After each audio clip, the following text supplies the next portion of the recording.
I have a delicious stuffing that I think will be your new favorite. Let me show you the recipe. These are the ingredients that you'll need.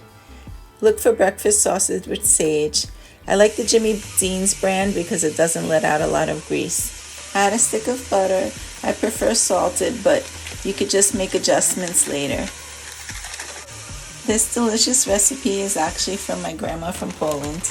I'm adding a bag of Arnold's herb stuffing, and you could also use Pepperidge Farm. I'm also adding a bag of soft bread cubes, or you could use just basic white bread. I'm adding 2 cups of regular milk. I'm actually cooking this over a medium flame and then just mix till combined till it's a soft consistency. It needs more liquid, so I'm going to add another cup of milk and mix it. For the amount of stuffing that I used 4 cups of milk in total. So I tasted it and it's a little bland, so let's add another stick of salted butter.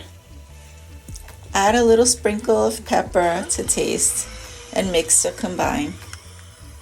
Now I'm just adding a little bit of pork pate that I got at the Polish store.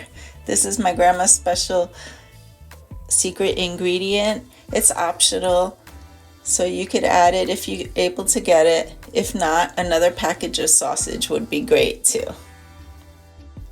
Now grease your pan with your butter wrapper. And now just put it in your pan.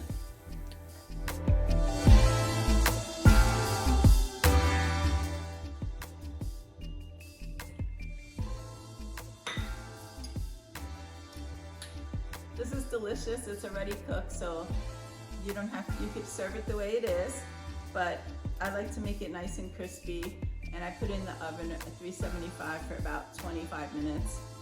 If you like a moist, delicious stuffing, you could just stuff it in your turkey while you're cooking your turkey. Happy Thanksgiving. Take care till next time. Thanks for watching.